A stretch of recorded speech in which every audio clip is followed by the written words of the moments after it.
Yoshua was a great king, a great Baal Tshuva, and surprising, together with this great king, this great tzaddik of a king in Baal Tshuva, we have the end of the Jewish kingdom and the final exile. So it comes right afterwards and right with it. Right after the death of Yoshiyahu, we're going to have the complete exile of the Jewish nation. So it's a little bit of confusing because you see a great tshuva and you see a great king, and that after that things go down all the way. And we'll see how that plays out. Okay, so I just want to point out one thing here before I start with chapter Kaf Bet, is what comes before is first you had King Menashe in Yehuda, and Menashe did really a lot of bad stuff, like tons of idol worship, even murderers, and he did murders, and so you had all the three big sins, idol worship, murders,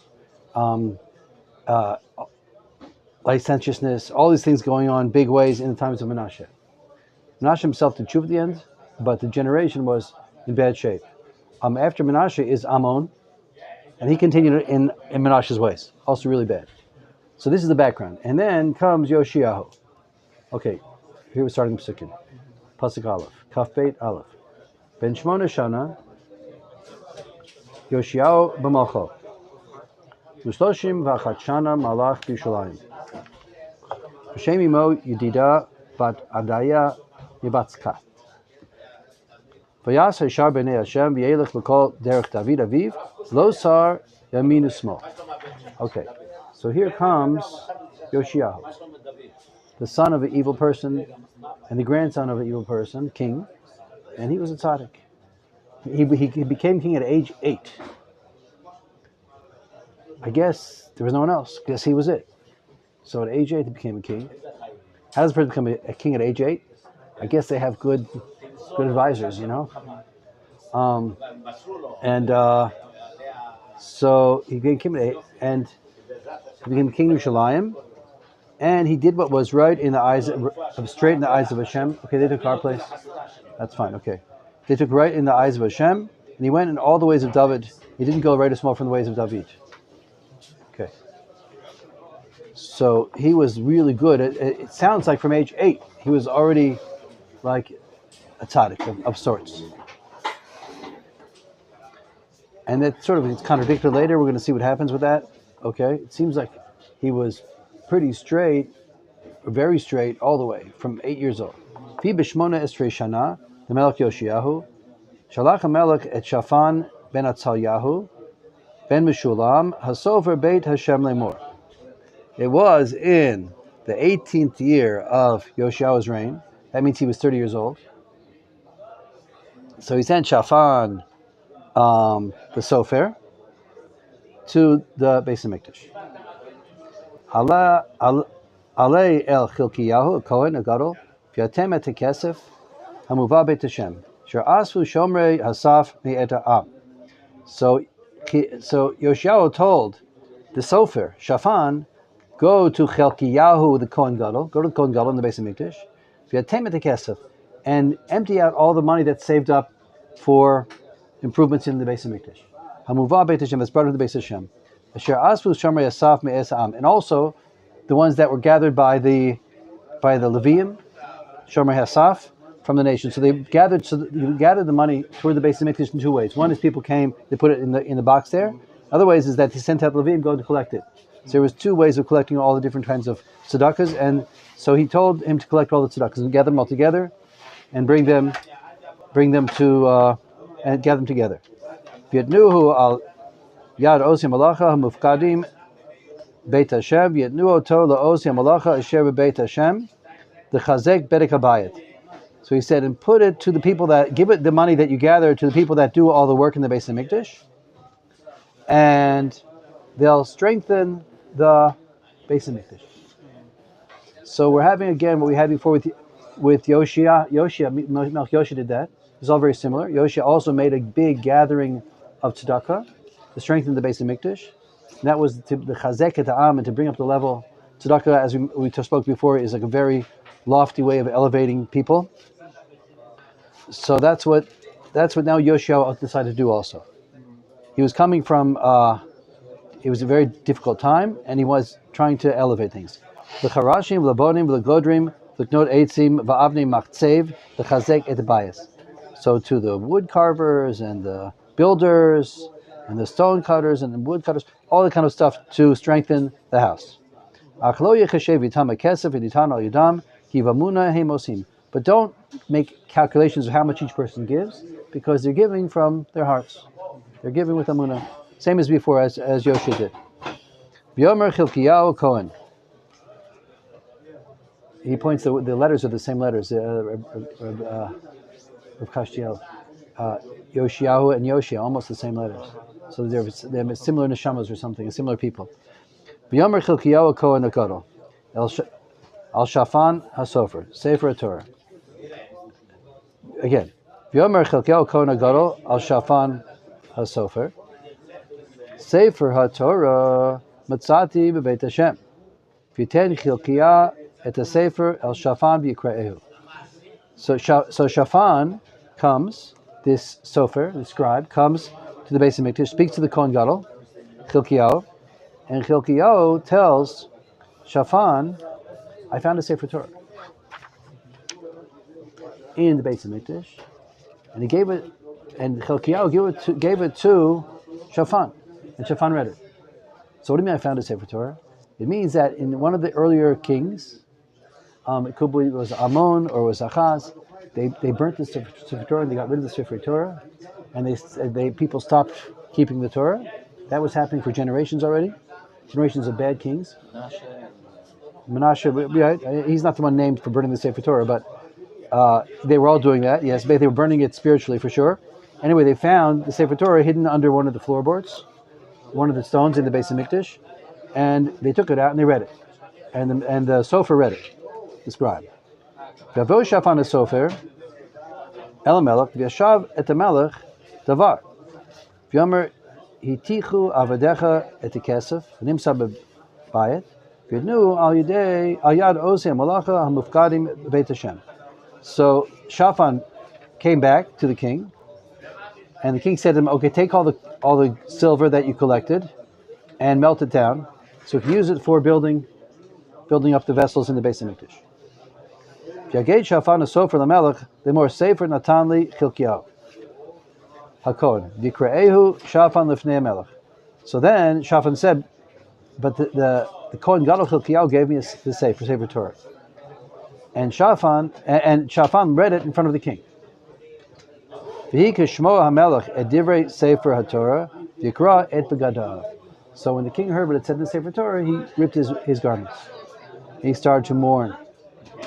V'tzav HaMelech et Chilkiah HaKohen v'dachikam ben Shafan v'dachbor ben Mechiyah v'et Shafan HaSofer v'et Asaya Eved HaMelech Lemor. So all the big ministers of the king, the top ministers of the king, he commanded them, saying, L'chud Yeshua et Hashem ba'adiyah ba'ad am ba'ad kol Yehuda al divrei HaSefer nimtza hazeh gedola chamat Hashem v'sher hi nitzatza banu al sher lo shamu avotenu al divrei HaSefer hazeh lasot k'kol hakatuv aleinu. So he said, go and seek out Hashem for me, for my sake, and for the sake of the nation, and for the sake of Yehuda, concerning what's written in this Sefer Torah. Because Hashem's anger is very great at us, on us. Because our fathers didn't listen to the words of the Sefer, of this, what's written in this book. Okay. Ve'ela Chilkiyahu HaKohen v'Avachikam v'Achbor v'Shafan v'Asaya El Chulda HaNaviyah Eshet Shalom Ben Tikva Ben Harches Shomer Bagadim V'Yoshevet B'Yushalayim B'Mishneh Yidabru Eleha. So what do? They go to Chulda HaNaviyah. There's a Naviyah, her name is Chulda. And they go and they spoke to her. So this was what he did in those days. You had a Navi, you want to figure out how to do tshuva, how to bring tshuva to the Am, how to help get things better, you talk to the Navi. Tomar Lehem, Kol Mar Hashem Elokei Yisrael, Imrula ish asher shalach etchem elai. So she said, this is what Hashem says. Speak to the person who sent you to me. She's calling the king an ish. That's interesting. Kol amar Hashem, hinani mevi ra el hamakam hazeh v'al yoshvav. Et kol divrei Sefer asher kara Melech Yehuda. He says, I'm going to bring evil. Hashem said a message to the king, Yoshiyahu, I'm going to bring evil to this place and to the dwellers there, as is written in the Sefer Torah Zeh. Takat asher azavuni v'yikatru le'elohim achirim leman hachiseni b'kol maseh dehem v'nitzatza chamati b'makom hazeh v'lo tichbeh. She says, because they have abandoned me and they have served other gods in order to anger me with all the acts of their hands, and my anger is inflamed in me in this place, and it's not going to be extinguished. My anger is extreme. Melech Yehuda, that's what Hashem says. Melech Yehuda, hashalech etchem lidrosh et Hashem, ko tamru elav, ko amar Hashem Elokei Yisrael, hadvarim asher shamata. Oh, now, but to the king of Yehuda, she adds on, Chuda. To the king of Yehuda, who sent you to seek out Hashem's guidance, this is what you should say. This is what Hashem says, Hashem Elokei Yisrael. Hadvarim asher shamata, things which you heard, Yan rach levavcha, tikana mipnei Hashem, because your heart was soft, and you subdued yourself before Hashem. V'shamacha, v'sher dibarti ala makam hazeh, when you heard what I said about this place, Val yoshvav liot, l'shamav, l'klala, v'tikra et b'gadecha, v'tivke l'fanai, v'gam anochi shamati num Hashem. Because you heard what's going to happen to this place and to these people, it's going to be for devastation and for a curse. So you ripped your clothes and you wept before me. I also heard you, Hashem said.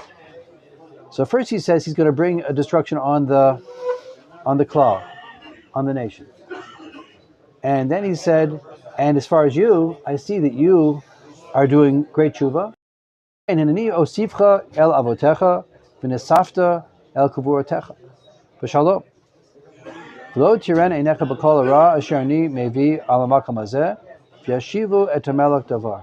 Therefore, I'm going to gather you away, and gather you up, and you'll be gathered to your grave, v'shalom, with peace. And you won't see all the evil that I'm going to bring onto this place. And they sent back the message to the king. Both sides of the story? So this is very deep here, and I want to start speaking it out a little bit. And okay, and then it goes further. Let me read you a little more. I want to see the big story here. Keeps going. A little more. You with me? Okay. Kaf Gimel. Goes to Kaf Gimel. I forgot. V'yishlach hamelech v'yasfu elav kol ziknei Yehuda v'Yushalayim. So the king sent and he gathered together all the elders of Yehuda and Yerushalayim.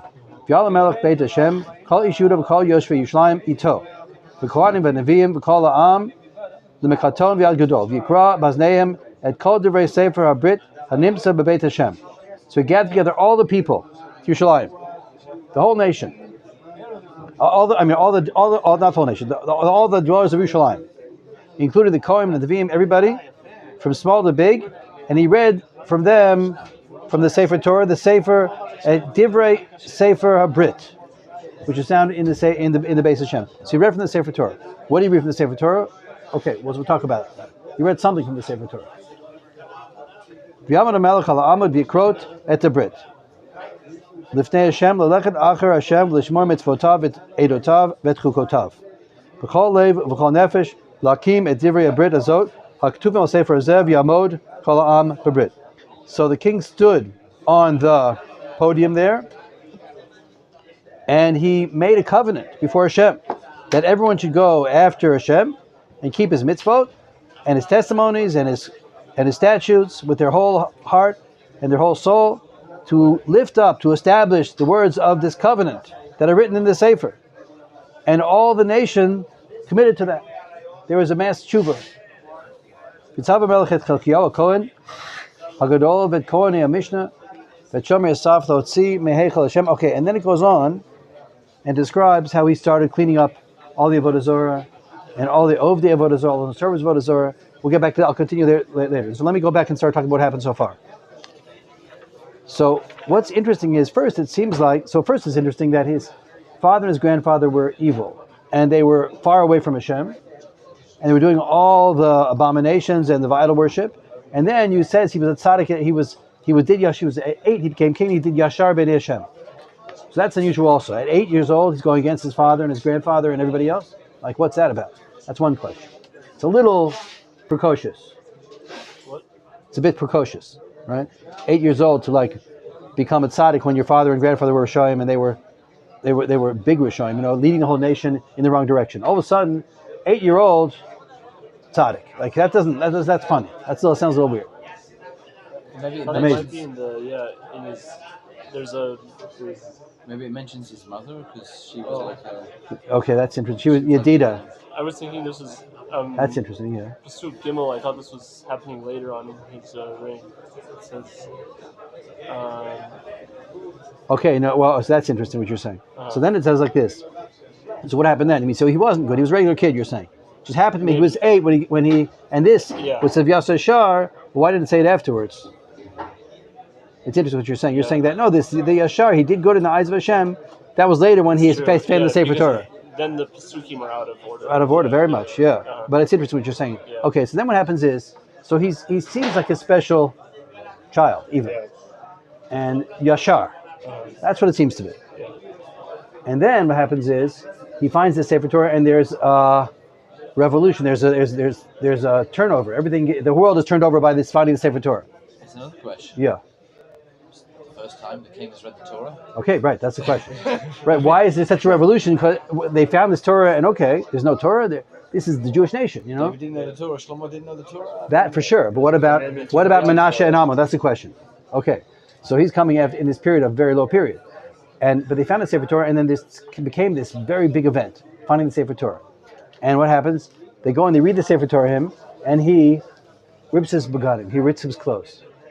And he goes down and he says, okay, we're going to... First, his plan is to strengthen the base of Mikdash. So he's doing something good already. But he's not changing everything. He's doing an upgrade of the base of Mikdash. That's cool. But meanwhile, all around is about Azar, including in the base of Mikdash. That's going to come out. And then what happens is, they read the Sefer Torah to him, and he rips his garments. And he tells them, okay, we're going to go out and we're going to start fixing up everything, because the things are terrible. And Hashem is angry at us. How do you know that from reading the Sefer Torah? We have to understand that also. Okay, and then what happens? He sends them out. They go to Chula, and she says, "You're right. Things are terrible, and we're on the brink of a destruction of the Jewish nation. But I see you personally, Yoshiyahu, you are very, very pure and refined, doing deep tshuva. You're being subdued before me. So because of that, you won't see the destruction. I'm going to bring you to me," Hashem says, "and you'll have this death. You'll die in peace and go to a high place." Okay, so that's the story. So now, there's so who was Yeshua? What happened over here? What happened with the Sefer Torah? Okay, so there's two versions. Let me read you from the Medrash. There's two versions, maybe there's three. I'll read from that. There's two of the versions here.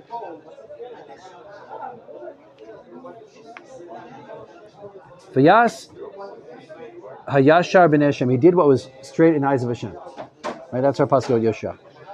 Amr b'Shmuel bar Nachmani. Amr b'Yonatan. Kol Omri Yoshiyahu Chata Enu Ela Toeh. Shnemar Vayas Yashar. So he says. So Rabbi Shmuel bar Nachmani says, name of Rabbi Yonatan, says whoever says that Yoshiyahu did sins is making a mistake. Like it says, he did Yashar in the eyes of Hashem. So he didn't do any sins. The fun of Melech Hasher Shav El Hashem. Oh, so but we didn't get this pasuk. I was trying to get this pasuk. Didn't get there yet. But there was nobody before him or after him that does such tshuva. That's the pasuk says later, that's what it's all about. We're leading up to that. The great tshuva of Yoshiyahu. He did it inside. He did it outside. He did all kinds of tshuva. And there's never such a great bal tshuva as Yoshiyahu. So. And that's what the Malbim said before. The greatest one for B'tachon, for trusting Hashem, was Chizkiyahu, and the greatest one for tshuva was Yoshiyahu. So he did great tshuva. So the Medrash asks, so if he was Yashar b'nei Hashem, what kind of tshuva did he do? He was already Yashar.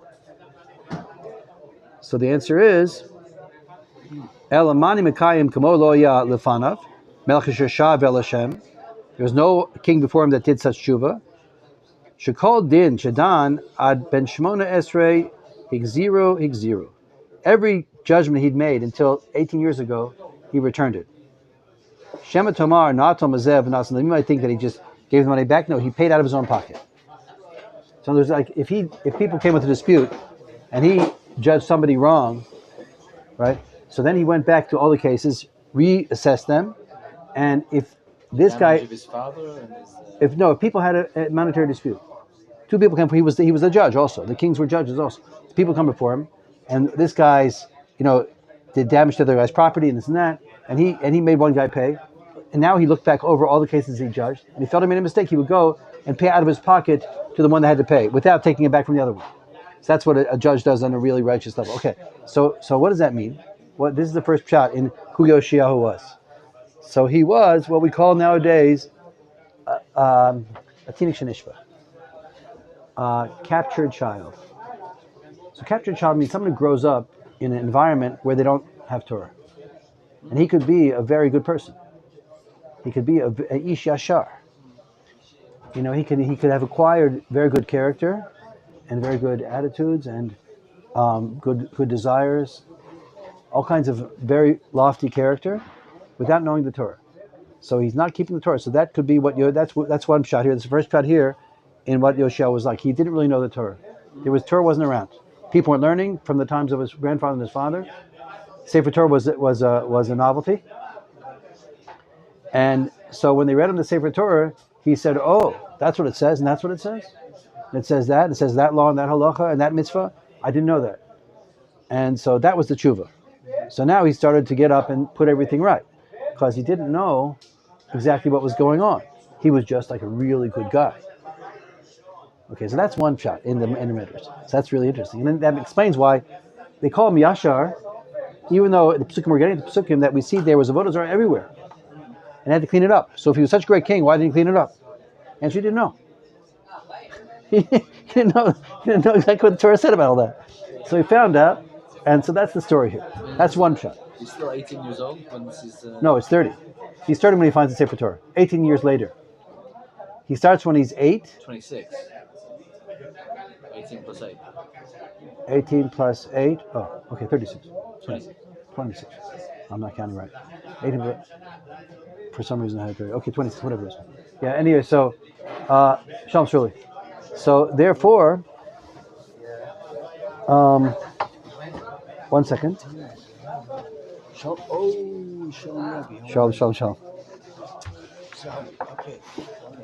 Because that's the first shot. The first shot is that the tshuva was that he started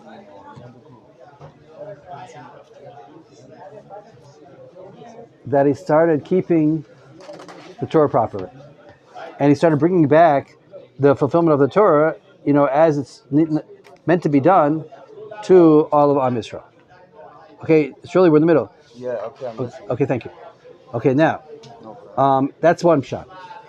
The second shot is Pligidi Rav. The Amarav Ein Lecha B'Bal Tshuva Yoter Yoshiyahu B'Dora. There was no greater Bal Tshuva than Yoshiyahu in his generation. So Rav disagrees. So it's not that just he was brought up without any Torah. He didn't have it all straight worked out. He was a great Bal Tshuva. Now, what does that mean? And the portion. So then, how come it says it was Yashar b'nei Hashem, right? What does it mean? He's a great Bal Tshuva? The second shot is that no, he was doing sins and he went back from them.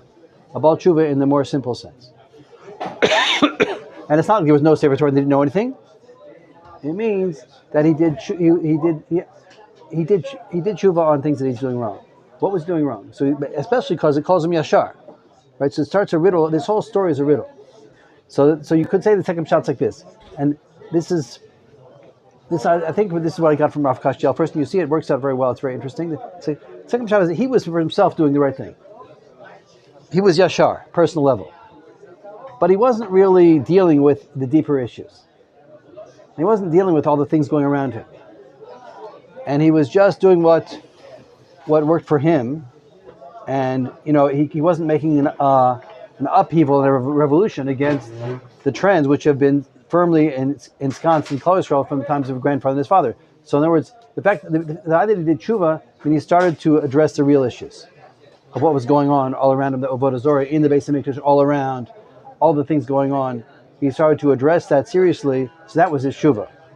So even though he was yashar before, he was personally very, very yashar. He was keeping the Torah. Now he changed around. So now that would determine the two pshatim and what happened when he saw the Sefer Torah. So Malbim brings a very interesting pshat. What was in the Sefer Torah exactly? So the first pshat was the Torah. He didn't know the Torah, Pasha. He was uneducated. So now he saw the mitzvot.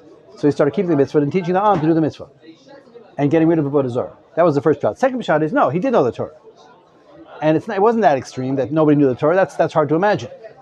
He knew the Torah, people knew the Torah, and he was keeping it quite well, but the people around him weren't, and he was not seeing that. So now what happened was they read the Sefer Torah, and the way it's brought down in the sages is the Sefer Torah. What Sefer Torah was? The Sefer Torah of Moshe Rabbeinu, which had been hidden away. Sefer Torah Moshe was put in the Aharon, and now it had been hidden away, and so that was the Sefer Torah, and it was turned to a certain part. It wasn't started from the beginning where it's supposed to be rolled to. It was rolled to a certain section in Sefer Devarim where it said they're going to send you into exile and your king, and it's all of Am Yisrael sent. That's with the king. That's where they opened up to, and after it talks about the Brit, that there's a covenant between us and Hashem. When we keep His ways, things are good. When we don't keep His ways, then there's the full wrath of consequences. So that's the part he turned to. So he considered that, Yoshiyahu understood that the fact that they found a Sefer Torah and was open in that spot meant that that's what was going on. And he woke up, he said, wow, the nation is in such a bad state, and I haven't been attending to it. And we're in such a bad state, we're about to get the full-scale exile, and including me. And then he ripped his bagadim, he ripped his clothing, and he started trying to do what he could to fix things up. So he did like a full turnaround of great tshuvas. That's why he was the greatest Baal Tshuva ever. He started turning around, and then he goes out and starts trying to fix up all the damage from the previous generations. Okay, that's the two pshatim from the Medrash. Very, very interesting. Okay, now what happens? There's still more mysteries here, but this is a very fascinating person, like a giant tzaddik. Okay, so let's go further from where we are. So, 23. Chapter 23, yeah? Good.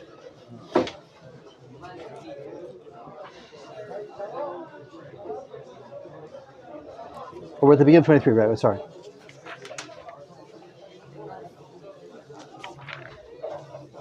Lost the place. Okay, one second. Hold on, one second. Right. Very good. Okay, yeah. So the king sent, and he gathered to himself all the elders of Yehuda and Yerushalayim. V'yala melech Beit Hashem, kol ish Yehuda v'kol yoshvei Yerushalayim ito, v'kohanim v'navim, kol ha'am l'makaton v'agadol, v'yikra b'zneihem et kol divrei sefer habrit v'nimsa Beit Hashem. We said this. And so he read from the Sefer Torah, and he told them the Sefer, the Sefer Brit. So that means he told them Sefer Devarim, the place where it talks about if we do our part. That's the second shot at least. Maybe even both shots. That's what he did now. If we do our part, if we keep the Torah, if we keep the mitzvahs, so then Hashem will change His mind because we haven't been keeping the Torah. We've been doing every bad thing, and therefore we're going to get exile as predicted in the Torah. So that's what he told them. And we have to accept to do His mitzvot and in all of our heart and all of our souls. And then, and the people committed themselves. They said, "You're right." So there's a massive tshuva with Yoshiyahu at its head. I saw an interesting thing in Rav Kook. He says, you know that the Ten Commandments were written on stone tablets, right? And why were they written on stone tablets? And it's mentioned a lot of times in the various places in the Torah that it was written in stone, right? It's an expression in English, written in stone, right? So what does it mean it's written in stone? Because there are some people that think that the Torah is a spiritual message, it's a moral message, and it changes according to the times, you know? and it's meant to be changed, and they understood things, and they see the way the sages say things, they don't understand what the sages are saying. They say, oh, there's a lot of room for interpretation, yeah. And they say the mitzvahs are changed with the times. A lot of it's outdated. But that's why it's written in stone, to teach you no. This is something which there doesn't exist in the world besides this. The 10 Commandments, certainly, and the rest of the Torah as well, is written in stone. The actual mitzvah. And they don't change either. There's nothing like that in the world. Everything else is like flexible. Morals, no. Truth, no. But every external thing, yes. You know? But now we have a Torah which the external things are also not. So that's something unique in the world. That you have ways of living, actions, which are also eternal. That's why it's written in stone. So what happened then is they reformed it. They did this. They're starting from Yeravam ben Nabat. They started changing the Torah and adjusting it to what worked for them. You know, and it's hard to serve the completely invisible one God in the way that, and instead they want to create a lot of feeling, and they create all the methods of Avodah Zarah, and they did all these things, and that seemed to them like necessary somehow. You know, they were justifying it. So, okay, so anyway, so now he's trying to bring back the actual observance, because without that, it doesn't work. Yitzhava Melech et Chilkiyahu, Pasuk Dalet. Yitzhava Melech et Chilkiyahu Kohen, Hagadol, Vet Kohenei Mishnah, Vet Shomer Yasaf Lotzi Meheichel Hashem et Kol HaKelim Us Asuyim Lebal, L'Sheiro L'Kol Tzava Shemayim L'Yisrafeim Mechutz Yerushalayim, B'Shadmot Kidron V'Nasa et Aharon Beitel. So they had now, he told all the Kohen Gadol, commanded Kohen Gadol, the king commanded the Kohen Gadol, and other Kohanim there, and Leviim, to take out of the Beis HaMikdash all the vessels that were used for serving the Baal and the Asherah, all the Avodah Zorah accoutrements, and to bring them to the field where there's the Nach Kidron going down. It's just, and to burn them over there, throw them in the river. That's the way you destroy Avodah Zorah. Vishbit et Kamarim, because when you have idol worship, you can't not only have to destroy, you also have to make sure that no one has benefit from it. So the way you do that is you burn it and you throw it in the river. Vishbit et Kamarim asher natnu Malch Yehuda v'kater babamot bar Yehuda Masi b'Yerushalayim et Mekatrim l'Baal l'Shemesh v'Reach l'Mazalot l'Kol Tzava Hashemayim. So he says also they were going to stop the priests for Avodah Zarah and the ones that were doing all kinds of idol worship all over the place, to the sun and the moon, and to the Baal and to the Mazalot. V'yotzei et Asherah meBeit Hashem mechutz Yerushalayim al-Nachal Kidron v'yisrof otah b'Nachal Kidron v'yadek la'afar v'yashlech et hafara al-kever b'nei Adam. Then they took the Asherah, this tree, this Christmas tree that they were serving, this nature worship that was inside the Beis HaMikdash as well, and they burnt it in Nachal Kidron, and they threw the offering there, and all kever b'nei Adam. They took it, and they took some of the ashes, they put it on the graves of the idol worshippers. They were like messing, like reviling, reducing all of the idol worship and worshippers. V'totz et batei hakadeshim asher b'beit Hashem, asher hanashim orgot sham batim asher. They destroyed the houses of the prostitutes that were in the Beis HaMikdash, they were weaving this clothing for the Asherah. They were weaving clothing for the idols. So you had women that were prostitutes, and they were weavers for the idols, and they had these rooms in the Beis HaMikdash. So you see how bad things were. Things were in a crazy state. Paganism. That's the way people served these idols with all kinds of nature, bacchanalian rites. V'yaveh et kol kohanim me'ari Yehuda v'yatame et abamot asher kitru shama kohanim megeva ad Beersheva natatz et bamot sharim asher petach shar Yoshua sar ha'ir asher al smol ish v'shar ha'ir. And they basically destroyed the bamot. Some of them they destroyed. Some of them they just were matama them. They put like dead bodies there, so no one would go back there. They did a combination of destroying and putting dead bodies, and like dead carcasses and things like that around all these places where they were doing sacrifices both for Avodah Zorah and the illegal sacrifices to Hashem that they did in those places. They were destroying all those bamot, which were not destroyed all the time. Since the time of Shlomo Melech, no one destroyed all the bamot, the ones that were for Hashem. And he was destroying them also, because that also wasn't. No, I don't think so. Chizkiyahu did it? No, Chizkiyahu did some of it. Oh, that's interesting. Yeah. Okay, that's interesting. You're right. Achlo yalu kohenei abamot al mizbach Hashem b'Yerushalayim ki im achlu matzot b'toch achihem. This is very interesting. Now, what happened also was, so the people did tshuva, and they got the Kohanim to go and destroy the Avodah Zorah everywhere, and they became the Kohanim. But the ones that had been formerly of idol worshippers weren't allowed to serve in the Beis Hamikdash. They could only eat the korbanot, like a person that has a mum, like a Kohen that has a physical defect. He's not allowed to serve. He can eat the korbanos. So these people, they had a spiritual defect because they had served Avodah Zorah. Yeah. V'time et tofet asher begay ben hinum the built lavir ish et beno ve'peto be'esh l'melech. And he also destroyed. He defiled this spot outside of the Beis Hamikdash. It's called Gei Ben Hinnom. It's a valley near the Har Zaysim. And that's where they used to do this avoda of Molech. They would bring their sons and daughters and they would sacrifice them over there. And they made it that it was an unusable place. It was like in the earth, so they couldn't break it. Apparently, that's what one of the Mefarshim says. He brings the Radak how it worked. It's from the Midrash, from the Chazon. It says there were 7 rooms, and if you gave a flower offering, go into the first room, and you do your avodah zorah there. And if you gave a dove offering, next one. And then let me just 1 second.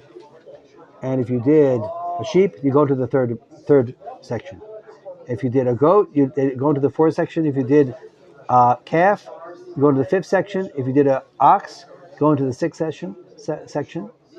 And then, if you were going to sacrifice your son, so you brought him all the way into the 7th section, and you had there a picture of a statue of a calf, a metal calf, which they would heat up to very high temperatures, and it had his arms out like this, and they would put the son on there, and he would burn. That was the Molech.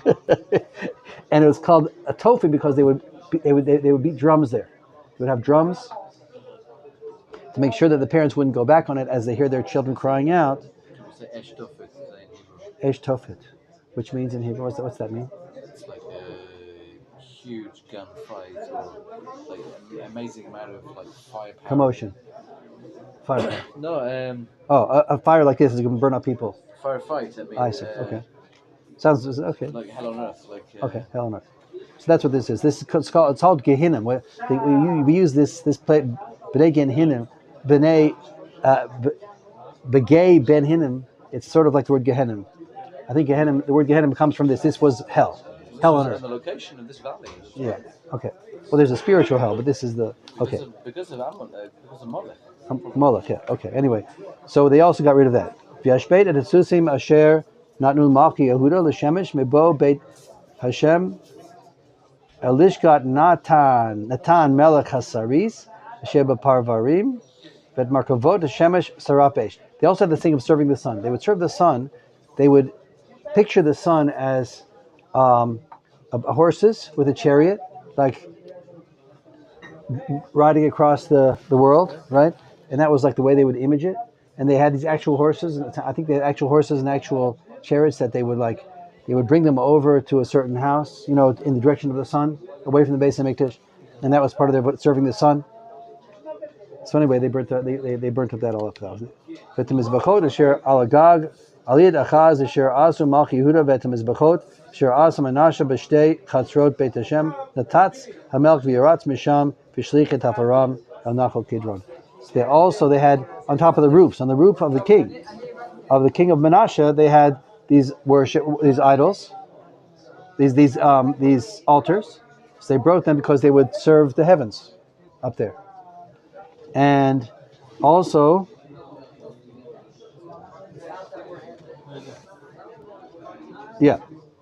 and they burnt them up and grind them up and burn them up.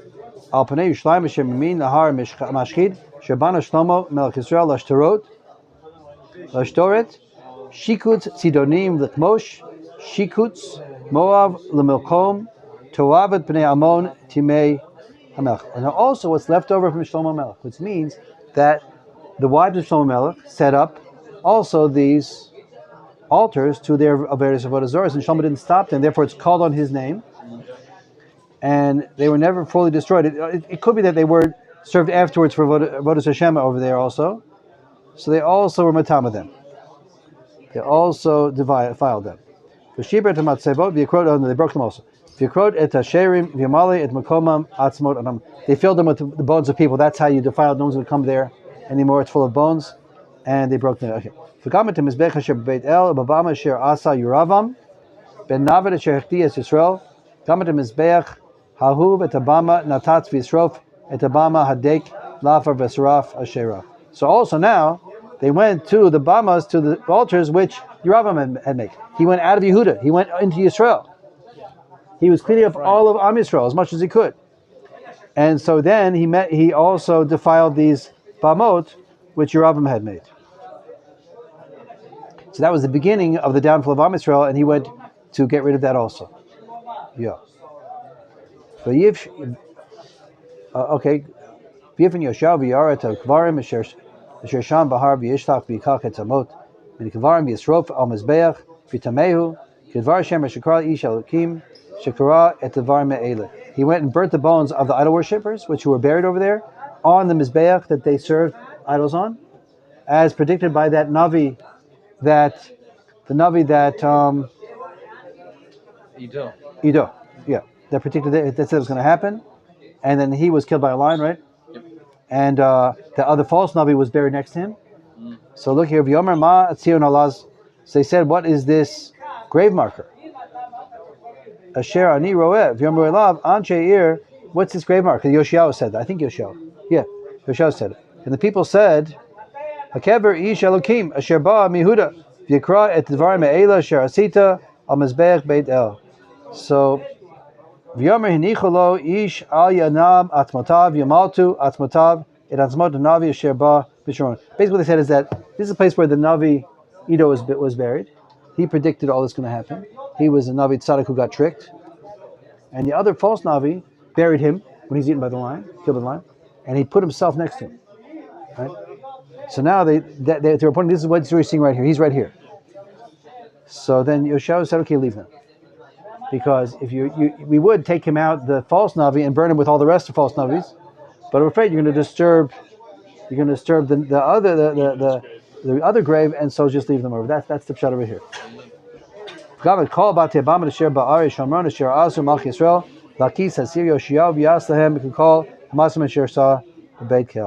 He also destroyed all the altars in Shomron, etc. And yeah. V'yizbach et kol kohenei abamot shersham al mizbachot v'yisrof et atzmot adam aleim v'yashav shtam. They burnt the kohanim, the false kohanim over there, on the mizbachot, and they burnt their bones. V'yitzav melech et kol ha'am lemor asu pesach l'Hashem. The king commanded to all the people, make a pesach l'Hashem. Elokechem kakatuv al sefer brit hazeh. As written in the Sefer Brit, now we have to make pesach. It's pesach time. So either it means we didn't know that before, or it means we're going to do it now in a real way. Two pshatim, right? Kilo nasa pesach hazeh mimei shoftim shershavtu et Yisrael v'kol yimei malchi Yisrael malchida. There was never such a pesach as this. It doesn't mean they didn't keep pesach. They didn't keep pesach like this. Kiyim b'shmona esrei shana lemelech Yoshiyahu nasa pesach hazeh l'Hashem Yishlayim. Okay, they made a pesach that was not precedented for all the days of the kings of Israel, going way back. So what does it mean exactly? So what the Rothman Valley talks about this, and he says that in the time of Pesach we get rid of our chametz, right? And chametz represents Yetzer Hara, and it represents our serving our Yetzer Haras. We get rid of that. It's a great purity of the service of Pesach. See what's bad. So you get rid of your chametz, and then you serve Hashem. Like you're starting the year with purity, the Pesach times, in Nisan. And so now, after they got rid of all the Avodah Zarah, so that was the spiritual, you know, the chametz that was filling our world was Avodah Zarah. Chametz that just represents this. This was the actual thing. So now that they did this massive tshuva, this massive destruction of all the idol worship, so they have a Pesach that they never had before. It was the loftiest Pesach. That's what he says. So there was a great tshuva going on. Great tshuva going on. V'gam et avot v'yadonim v'atrafim et gilulim et kol hashikutzim asher niru ba'aretz Yehuda b'Shalayim b'yar Yoshiyahu l'manakim et divrei Torah aktuvim al sefer asher matzah Chelkiyahu Kohen Beit Hashem. Also, they destroyed all the witchcraft, all the witches, and all the different types of fortune tellers, and all the idols, and all that kind of stuff. So I was rushing to get this pasuk. Kafeh. Kumo lo haya lefanav melech asher shav el Hashem. Like him, there was no king who did tshuva, who returned to Hashem. B'chol levavo, b'chol nafsho, with all of his heart and all of his soul. B'chol modo, and all of his strength. K'kol Torah Moshe v'acharav lo kam kamo. Like the whole Torah of Moshe, and after him there was never anyone like him. Ach lo shav Hashem mecharon apo hagadol shechar apo bihuda al kol kasim sherkisu menashe. But nevertheless, Hashem did not go back from his anger, his great anger which he had for Yehuda, because of all the anger that they did starting from the time of Menashe. V'yomer Hashem gam et Yehuda asir mi'al panai kasher asaroti et Yisrael ma'asti et ha'ir azot asher bacharti et Yerushalayim v'tabayit asher amarti yeshem misham. And I now have rejected Yehuda, just like I already rejected Yisrael, and the nation which and the city which I chose, Yerushalayim. Now, and I wanted to put my name there. I'm going to reject Yerushalayim and destroy Yerushalayim also.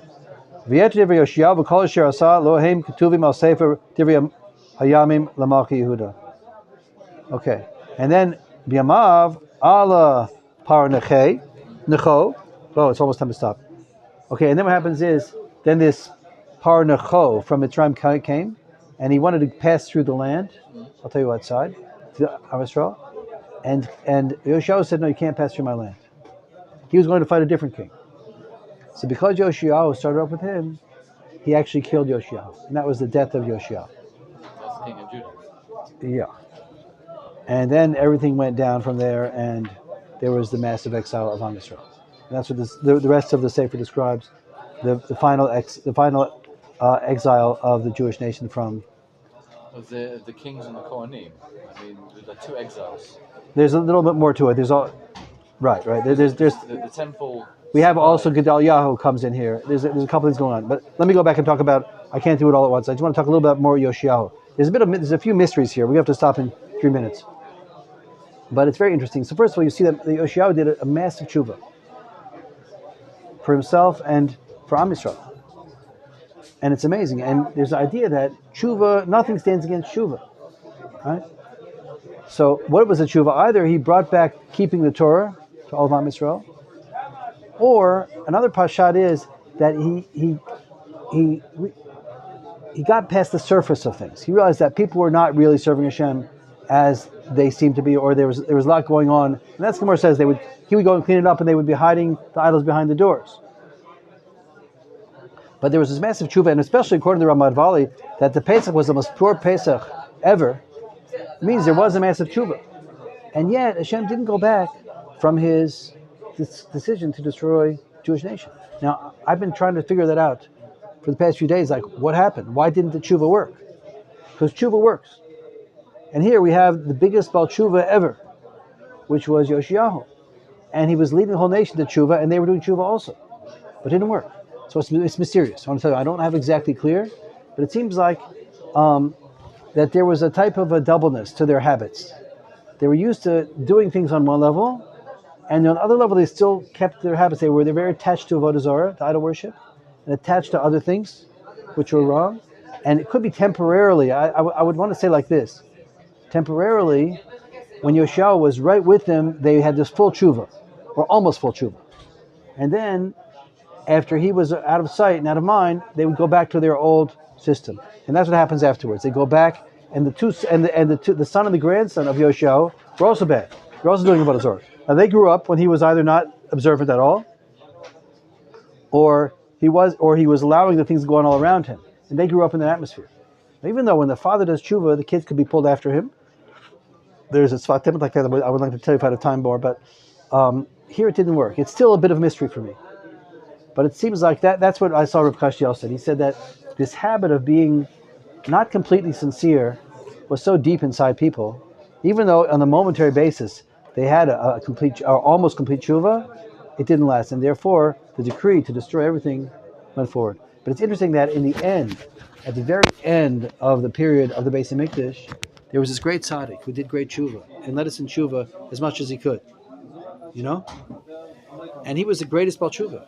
And yet, after that, we still went down. So what does it mean? It means that he's planted the seeds for the next. The seeds of tshuva were in us, even though we didn't. We were so into such a bad place that we didn't succeed in doing it at that time. But the seeds of tshuva were planted by Yoshio.